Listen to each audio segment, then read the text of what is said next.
Hello guys, आज की video में हम देखेंगे प्रॉप्स ड्रिलिंग। प्रॉप्स ड्रिलिंग क्या होती है और ये इशू कब क्रिएट होता है रिएक्ट में, और इसकी वजह से क्या क्या प्रॉब्लम्स आती हैं, और इसके सोल्यूशन के बारे में भी हम डिस्कस करेंगे। और हम इसे एक एग्जांपल के थ्रू समझने की कोशिश करेंगे कि प्रॉप्स ड्रिलिंग का इशू आता क्यों है रिएक्ट में। और ये इंटरव्यू में बहुत ज्यादा पूछा जाता है, तो आपको ये पता होना चाहिए कि प्रॉप्स ड्रिलिंग होती है। Props drilling refer to the process of passing down props through multiple layers of component, even when some of those component do not directly use the props. अब अगर मैं इसकी फर्स्ट लाइन को तो props drilling के according it's a kind of process, ठीक है, जिसमें क्या होता है कि जो हमारे प्रॉप्स होते हैं वो from parent to child process करते हैं, ठीक है। तो even when some of the component do not directly use the props। अब होता क्या है, कुछ कंपोनेंट ऐसे होते हैं जिनको प्रॉप्स की जरूरत नहीं भी होती, फिर भी क्योंकि हमें वो जो डेटा है वो हमें पेरेंट से जो सबसे लास्ट चाइल्ड है या फिर सेकंड लास्ट है या किसी भी चाइल्ड को पास करना हो, क्योंकि हमारे पास और कोई वे नहीं है, तो हम क्या करेंगे, जो हमारे पास पेरेंट चाइल्ड की हायरार्की बन रही है उस अकॉर्डिंग हम उस प्रॉप्स को पास कर रहे हैं, ठीक है। हम इसको एक एग्जांपल से समझते हैं, उससे आपको ये बहुत ज्यादा क्लियर हो जाएगा। तो इस एग्जांपल में देखिएगा, इस हमारे पास 4 कंपोनेंट है। एक हमारा पेरेंट कंपोनेंट है, जैसे हमारी रिएक्ट की एप्लीकेशन में ऐप कंपोनेंट होता है जो कि हमारा मेन कंपोनेंट होता है, ठीक है। उसके बाद हमारा सेकंड है a child component, B child और सी चाइल्ड, मतलब ऐप, फॉर एग्जांपल ये ऐप कंपोनेंट है, ठीक है, ये है हमारा ऐप कंपोनेंट, तो इसे हम ऐप डॉट जेएस, ठीक है। तो ये फर्स्ट हो गया हमारा ऐप कंपोनेंट, बाकी के हमारे हो गए चाइल्ड कंपोनेंट। अब जैसे ऐप डॉट जेएस है, ठीक है, for example app dot JS में आपका कोई प्रॉप है, ठीक है। तो जब आपको अपना वो प्रॉप पेरेंट से चाइल्ड को पास करना है, जैसे अब हमारे पास ऐप डॉट जेएस है, वहां से हमें कोई प्रॉप पास करना, फॉर एग्जांपल कोई टेक्स्ट पास करना है या नेम पास करना है, ठीक है। तो मुझे पास करना है ये कंपोनेंट बी को, ठीक है। तो अब बी को पेरेंट के थ्रू हम डायरेक्टली नहीं पास कर सकते, कोई वे नहीं है। तो क्या होगा, जो पेरेंट ए है, ठीक है, जो फर्स्ट पेरेंट है हमारा, ये पेरेंट ऐप डॉट जेएस, वो क्या करेगा, पहले वो चाइल्ड ए को पास करेगा, ठीक है। अब चाइल्ड ए क्या करेगा, फर्दर वो बी को पास कर देगा, ओके। अब हो क्या रहा है, जो मैंने डेटा पास करना था वो सिर्फ बी को चाहिए था, ठीक है, ये जो बी है सिर्फ उसी को डेटा चाहिए था, ए को नहीं चाहिए था, ठीक है, ए को डेटा नहीं चाहिए था। फिर भी अब हमारे पास कोई वे नहीं है, तो क्या हो रहा है कि हमें कंपोनेंट ए के थ्रू पास करना पड़ रहा है, क्योंकि कोई वे है ही नहीं उसके। उसी तरीके से अगर पेरेंट को, ठीक है, पेरेंट को अपना डेटा सी को पास करना है, या फिर हम एक और एग्जांपल लेते हैं, इसे मैं रिमूव करती हूँ, ठीक है, एक और एग्जांपल लेते हैं, जैसे कंपोनेंट ए है, तो कंपोनेंट ए जो ये हमारा चाइल्ड है, ठीक है, अगर इसको भी अपना कोई डेटा सी को पास करना है, ठीक है, तो ये ऐसे तो देखो पास करने से रहा, हमारे पास कोई वे नहीं है, तो ये क्या करेगा, ए कंपोनेंट पहले बी को पास करेगा, ठीक है, ये बी के पास जाएगा, अपना डेटा भेजेगा, बी क्या करेगा, फर्दर वो सी को अपना डेटा पास करेगा। अब इस केस में भी देखो बी को डेटा नहीं चाहिए, पर अननेसेसरी उसे पास करना पड़ रहा है क्योंकि कोई और वे नहीं है। इस इशू को कहते हैं हम प्रॉप्स ड्रिलिंग। तो आई होप आपको ये इशू समझ आ गया होगा कि भाई ये इशू क्रिएट कैसे होता है, ठीक है। उसके बाद हम एक और एग्जांपल समझते हैं, जैसे अभी तो देखो यहाँ पर सिर्फ 3 ही चाइल्ड है और एक पेरेंट है। फॉर एग्जांपल आपकी एप्लीकेशन बहुत बड़ी है, ठीक है, तो हमारे पास कुछ इस तरीके की हायरार्की है। तो गाइस वो तो थी एक डायरेक्ट हायरार्की, जिसमें क्या होता था, एक पेरेंट था, उसके 3-4 चाइल्ड थे, ठीक है। अब अगर आप इस हायरार्की में देखो, यहाँ पे क्या है, एक पेरेंट है ए, उसके बाद फर्दर एक ट्री स्ट्रक्चर बन रहा है। देखो आपकी एप्लीकेशन का फ्लो कुछ भी हो सकता है, जरूरी नहीं है कि उसमें 3-4 चिल्ड्रन ही होंगे, बहुत सारे हो सकते हैं, पेरेंट भी हो सकता है, सब पेरेंट में। जैसे यहाँ पर देखिए जो ए है, दिस वन, ए क्या है, हमारा मेन पेरेंट कंपोनेंट है। उसके बाद सी है जो कि एक सब पेरेंट है, सी किसका पेरेंट है, एफ और जी का, ठीक है। वैसे ही जो बी है वो डी और ई का पेरेंट है, ठीक है। अब यहाँ पर देखिए, फॉर एग्जाम्पल मुझे ए कंपोनेंट से आई कंपोनेंट को अपना प्रॉप पास करना है, ठीक है। तो ए क्या करेगा, वो देखो ऐसे तो पास वो करने से रहा, डायरेक्ट उसके पास कोई वे नहीं है, ठीक है। तो क्या होगा, अब ए ने क्या किया, पहले सी को पास किया, सी फिर क्या करेगा, जी को पास करेगा, और जी कंपोनेंट फिर आई कंपोनेंट को पास करेगा। अब आप ये देखो कि ए से पहले सी जा रहा है, सी से फिर जी, जी से फिर आई। पर अगर देखा जाए तो प्रॉप्स तो सिर्फ आई कंपोनेंट को चाहिए था, ये जो हमारा आई कंपोनेंट है इसको प्रॉप्स चाहिए था, सी को और जी को तो प्रॉप्स की जरूरत थी ही नहीं। फिर भी क्योंकि हमारे पास कोई वे नहीं, ए ने क्या किया, सी को डेटा पास किया, प्रॉप्स पास किया, ठीक है, और सी ने क्या किया, जी को। अब देखो प्रॉप्स कुछ भी हो सकता है, कोई टेक्स्ट, कोई मैसेज, ठीक है, कोई भी वैल्यू हो सकती है, किसी भी तरीके का वो डेटा हो सकता है, ठीक है। ऐसे ही अगर मैं लेफ्ट साइड के ट्री की बात करूं, इसकी बात करूं, तो यहाँ पर देखें बी है। अब फॉर एग्जाम्पल ए को, अगर ए को अपना डेटा ई को पास करना है, तो ये ऐसे तो पास करने से रहा, ये ऐसे नहीं जाएगा, कोई वे नहीं। तो ए क्या करेगा, वो पहले बी को पास करेगा, बी फर्दर ई को पास करेगा। तो आप ये देखो कि अभी तो ये ट्री फिर भी इतना बड़ा नहीं है, बट अगर आपकी एप्लीकेशन इससे भी ज्यादा कॉम्प्लिकेटेड होगी, तो आप सोचो कि आपकी एप्लीकेशन की परफॉर्मेंस कितनी ज्यादा इफेक्ट हो जाएगी इस चीज से कि अननेसेसरी आपको हर कंपोनेंट को डेटा पास करना पड़ रहा है, जबकि आपको इसकी जरूरत है भी नहीं, ठीक है। तो आई होप आपको इससे प्रॉप्स ड्रिलिंग का इशू जो है वो समझ आया होगा। अब ये तो हमने एक स्ट्रक्चर के थ्रू समझा, अब हम इसको कोडिंग लेवल पर समझ कर देखते हैं कि ये इशू होता क्या है, ठीक है।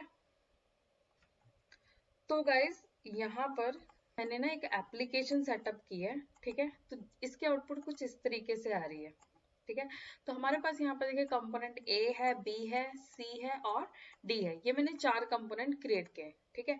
अब मैं आपको एग्जांपल से समझाती हूँ, इसका मैं फॉन्ट थोड़ा सा इंक्रीज कर देती हूँ ताकि आपको समझने में प्रॉब्लम ना हो, ठीक है। इससे मैं रिड्यूस कर देती हूँ, ठीक है। तो मेरे पास देखिए app.js है, इसमें मैंने कंपोनेंट ए को कॉल किया, कंपोनेंट ए जो है मेरा मेन कंपोनेंट है, पेरेंट कंपोनेंट, ठीक है। उसके बाद अगर मैं पेरेंट कंपोनेंट ए में जाती हूँ तो वहां पर एक और चिल्ड्रन है बी कंपोनेंट, ठीक है। देन अगर मैं बी कंपोनेंट में फर्दर एंटर करती हूँ तो वहां पर देखिए हमारे पास सी है, इसी तरीके से ये हायरार्की चल रही है, कंपोनेंट एक दूसरे से कनेक्टेड है, ठीक है। अब ए में मेरे पास है कंपोनेंट ए, सॉरी, अब app.js में मेरे पास जो मेन कंपोनेंट है वो है कंपोनेंट ए, ठीक है। अब मुझे अपना डेटा जिसको कहते हैं हम प्रॉप्स, वो मुझे पास करना है कंपोनेंट डी को। ये मैंने 4 कंपोनेंट बनाए हैं, ठीक है, ए बी सी डी, और इन सब में आपस में पेरेंट चाइल्ड का रिलेशनशिप है, ठीक है। जैसे ए हो गया, ए जो है वो पेरेंट है बी का, बी है सी का, सी जो है वो डी का, ठीक है। तो क्या हो रहा है, क्योंकि देखो सी जो है, सी ने क्या किया हुआ है, इंपोर्ट किया डी को, तो सी किसका पेरेंट हो गया, डी। अब ये सेम वही हायरार्की बन रही है जो मैंने आपको यहाँ पर एक्सप्लेन किया है। अब ये देखिए सेम यही हायरार्की बन रही है जो मैं आपको यहाँ पर समझा रही हूँ, यहाँ पर, ठीक है, ए बी सी डी, यहाँ पर मैंने 4 कंपोनेंट लिए, यहाँ पर भी ए बी सी 3 कंपोनेंट, एक पेरेंट कंपोनेंट है, ठीक है। तो मतलब सेम है, एग्जाम्पल भी सेम है। अब app.js है, तो फॉर एग्जाम्पल मेरे पास एक नेम है, ठीक है, मुझे अपना वो जो नेम का प्रॉप्स है या फिर मुझे अपना नेम का जो टेक्स्ट है वो मुझे सी कंपोनेंट को भेजना है, सी को भेजना है, ठीक है। अब मेरे पास तो मेन कंपोनेंट ए है, मैं सी को भेजूंगी कैसे। अब देखो यहाँ पर क्या होगा, मुझे क्या करना पड़ेगा, पहले मैं ए को पास करूंगी, सीमा विश्वकर्मा, ठीक है, मैंने अपना नेम लिख दिया, ठीक है। उसके बाद ये गया कंपोनेंट ए के पास, कंपोनेंट ए में देखो हमारे पास हमने क्या किया, जो हमारा कंपोनेंट ए था उसे मैंने नेम पास कर दिया, ठीक है। उसके बाद अब मुझे सी कंपोनेंट तक अपना डेटा, अगर मैं कंपोनेंट ए में जा रही हूँ तो इसका चाइल्ड कौन है, इसका चाइल्ड तो जी बी है। तो उसके बाद मुझे देखना पड़ेगा जो सी है, ये जो सी कंपोनेंट, मुझे यहाँ पर अपना डेटा चाहिए, तो सी किसका चाइल्ड है, बी का। तो मतलब सी तक डेटा पहुंचने के लिए पहले डेटा बी तक आना चाहिए, ठीक है, तो बी किसका चाइल्ड है, वो है ए का। तो मैं यहाँ पर क्या करूँ, मैं यहाँ पर प्रॉप्स को गेट करूँ जो मैंने पास किया है। ठीक है, तो यहाँ पर मैं क्या लिखूंगी, नेम प्रॉप्स डॉट नेम। ठीक है, तो यहाँ पर आ गया हमारा कंपोनेंट बी। ठीक है, तो देखो हमने किया क्या, मैं इसे क्लोज कर देती हूँ बाकी कंपोनेंट को फिलहाल।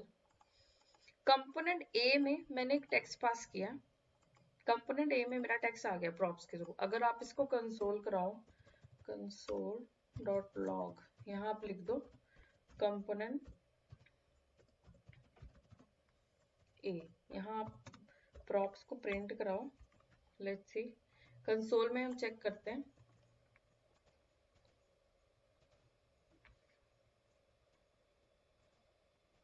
तो यहाँ पर देखिए, यहाँ पर देखिए, इसे मैं रिफ्रेश करती हूँ। ठीक है, ओके, ये देखो यहाँ पर क्या है हमारे पास, कंपोनेंट ए जो है आइटरेट हुआ, वहां पर क्या आ गया, प्रॉप्स आ गया। ठीक है, तो मतलब कंपोनेंट ए में पहुंच चुका है हमारा डेटा, हमने पास किया, प्रॉप्स के थ्रू गेट कर लिया। अब मुझे ये सी तक पहुंचाना है। तो सी जो है वो ए का चाइल्ड तो है नहीं, ए का चाइल्ड है बी। ठीक है, क्योंकि जो सी और बी है इनके आपस में पेरेंट चाइल्ड का रिलेशन है। ठीक है, क्योंकि जो हमारी हायरार्की बन रही है वो इस अकॉर्डिंग है। तो अगर पेरेंट को अपना डेटा सी कंपोनेंट तक पहुंचाना है तो वो डायरेक्ट नहीं पहुंचा सकता। तो वो क्या अप्रोच फॉलो करेगा, पहले वो ए को पास करेगा, फिर बी को, फिर बी फर्दर सी को। यही अप्रोच हम लोग यहाँ पर कर रहे हैं। ए को हमने पास कर दिया टेक्स्ट, उसके बाद ए ने क्या किया, बी को पास किया, क्योंकि बी जो है वो किसका चाइल्ड है, वो ए का है। तो ए में जो भी प्रॉप्स है वो बी को दे दिया।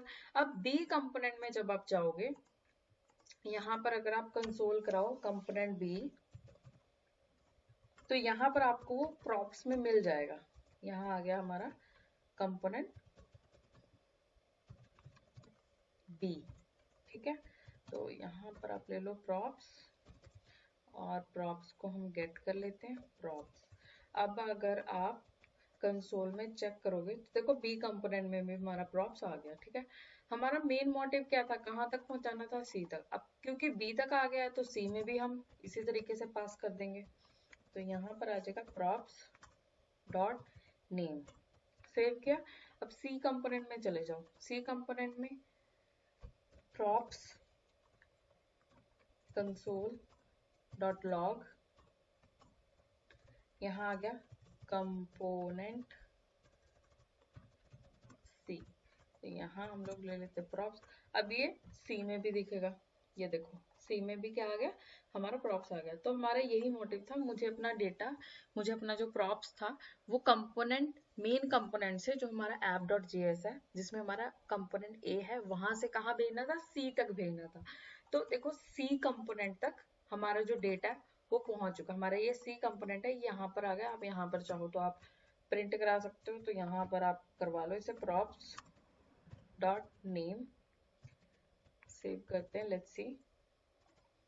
तो ये देखिए जो सी कंपोनेंट है उसके साथ मेरा नाम आ गया सीमा विश्वकर्मा। ठीक है, तो मेरा नाम यहाँ पे क्या हो रहा है, शो हो रहा है। इसी तरीके से अगर आपको डी कंपोनेंट तक भेजना है इस फ्लो के अकॉर्डिंग, ठीक है, तो आप क्या करोगे, यहीं से पास करो नेम प्रॉप्स डॉट नेम। तो जब आप डी कंपोनेंट में जाओगे तो यहाँ पे है, यहाँ पर आप प्रॉप्स के थ्रू इसे एक्सेस कर लोगे। अब आप ये देख लो कि आपको अपना डेटा ए कंपोनेंट से सी कंपोनेंट तक भेजना था। ठीक है, बट आपको क्या करना पड़ा, पहले बी को पास करना पड़ा, क्योंकि जो सी था वो ए का डायरेक्ट चाइल्ड नहीं था, ए का चाइल्ड कौन था, बी था। ठीक है, तो ए ने क्या किया, ए ने पहले बी को भेजा। ठीक है, और बी ने क्या किया, बी का चाइल्ड क्या था, सी। तो सी में क्या हुआ, हमारा जो प्रॉप्स था वो पास हो गया, क्योंकि सी जो है वो फर्दर चाइल्ड किसका है, कंपोनेंट बी का। क्योंकि पेरेंट चाइल्ड रिलेशनशिप वर्क करता है रिएक्ट में, तो क्या होता है, पेरेंट टू चाइल्ड डेटा का फ्लो चलता है। तो ये तो देखो एक छोटी सी एग्जांपल थी। ठीक है, इसमें हमारे पास सिर्फ 4 कंपोनेंट थे जिसमें पेरेंट चाइल्ड रिलेशनशिप था और इसमें हमें डेटा पास करना था। बट अगर यही फ्लो बहुत ज्यादा बड़ा होता, बहुत बड़ी एप्लीकेशन होती, तो आप सोचो ये कितना कॉम्प्लिकेटेड होगा। जबकि बी कंपोनेंट को वो डेटा नहीं चाहिए पर फिर भी हमें पास करना पड़ रहा है, और बी फर्दर इसको पास कर रहा है सी को, तब सी को ये मिल रहा है, क्योंकि ए के पास कोई वे नहीं है सी को अपना डेटा डायरेक्ट देने के लिए। ठीक है, तो ये इशू होता है प्रॉप्स ड्रिलिंग का इशू, जो कि आपकी एप्लीकेशन को बहुत स्लो कर सकता है। अब इसका जो सोल्यूशन है वो है रिडक्स। ठीक है, रिडक्स के थ्रू इसका हम सोल्यूशन फाइंड आउट कर सकते हैं। नो डाउट कॉन्टेक्स्ट एपीआई भी है, पर रिडक्स में जो स्टेट मैनेजमेंट है वो काफी बेटर अप्रोच होती है आपकी स्टेट को मैनेज करने के लिए, जिसको कहते हैं ना कि state management library. State management के इश्यू को रिसॉल्व करने के लिए, प्रॉप्स ड्रिलिंग के इशू को रिसॉल्व करने के लिए हम रिडक्स को यूज करते हैं।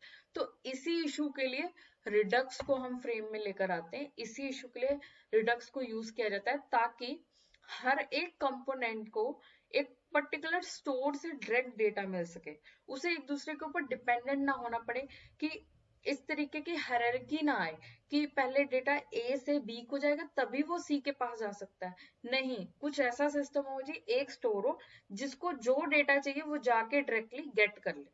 ठीक है, तो नेक्स्ट वीडियो में हम देखेंगे रिडक्स का स्टोर कैसे वर्क करता है, फुल फ्लैज एप्लीकेशन में रिडक्स कैसे वर्क करता है, एवरीथिंग। तो आई होप आपको अगर ये मेरी वीडियो अच्छी लगे, लाइक करना, शेयर करना, कमेंट करके बताना। मिलेंगे नेक्स्ट वीडियो में। Thanks for watching.